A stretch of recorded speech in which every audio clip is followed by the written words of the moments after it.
Israel says it will reopen the Rafah border crossing between Gaza and Egypt for limited crossings on Monday after a nearly 2-year closure. Prime Minister Benjamin Netanyahu said movement in and out of Gaza will be subject to Israeli security checks. Now, the move will pave the way for some Palestinians who fled Gaza during the 2-year war to return home for the first time, and for some of the tens of thousands of people who need medical care to seek treatment abroad.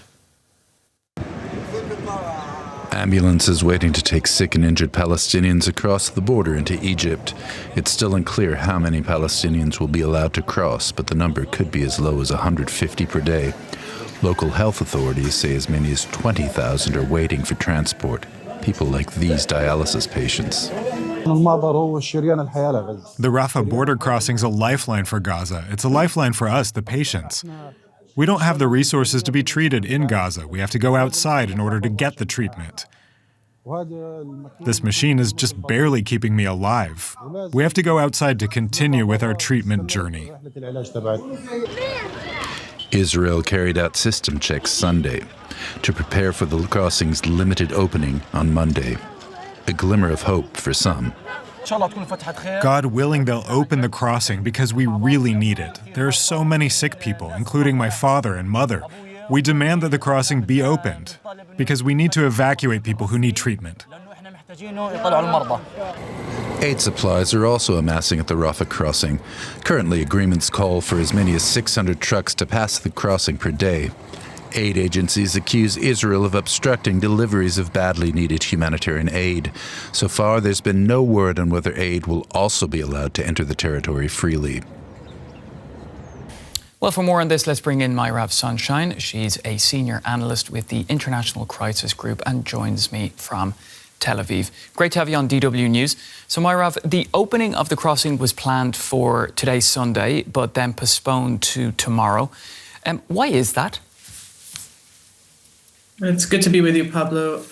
Technically the Rafah crossing was supposed to be reopened during the first phase of the ceasefire, which started in October. So Israel has really delayed it for quite a long time, 100 days now into the ceasefire.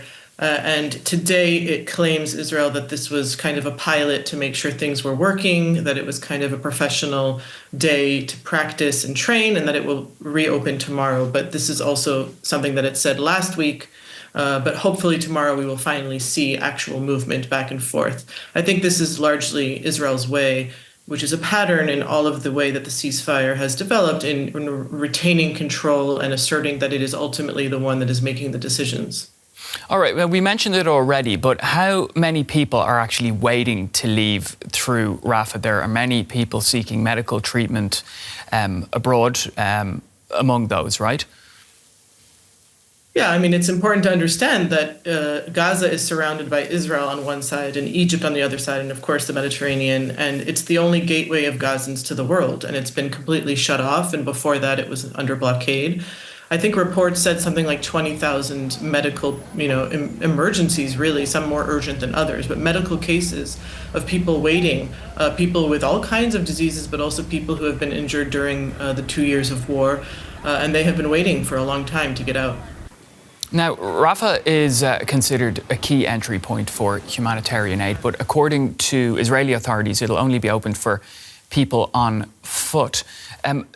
So how will that work then? How is humanitarian aid to get in, or are there going to be aid trucks allowed in and out?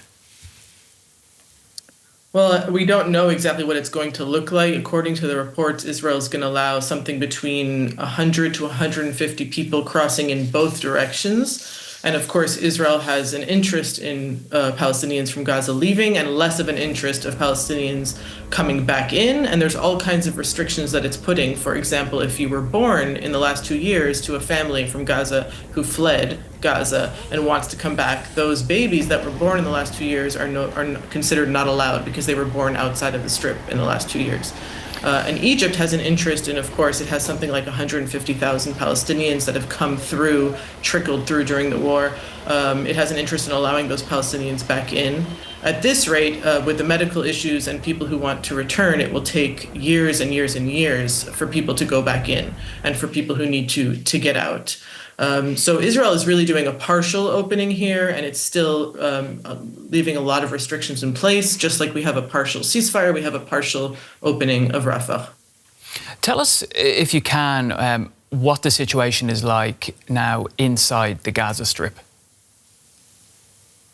I mean, Gaza has been divided into two. There's a zone that is mostly desolate and empty of people. It has IDF, of course, control. This is what is called the Israeli side of Gaza, where there's a yellow line that is now the de facto border, and on the other side is the side that's under Hamas control still. 2 million people have been crowded into an even tinier area of the Strip. The ceasefire obviously brought a lot of relief, but people still don't live under any kind of normal circumstances. And even before the war, Gaza didn't live under normal circumstances. So it's a very, very dire situation. And now you have a Trump plan, which nobody really understands what it's going to look like. And it's important to understand that some of the people involved in this, Trump and Kushner, are also looking to make money. And some of the Israelis involved are looking to make money. And some of the Arab countries involved are looking to make money. So, the interests of the people in Gaza, I think, are not necessarily at the forefront. And so the reality in Gaza is very, very dire. It just luckily or thankfully is not as bad as it was when we had full-on war. All right, we're going to have to leave it there, Mairav, but always great to get your analysis. Mairav Zonszein from the International Crisis Group joining us today from Tel Aviv. Thanks. Thank you.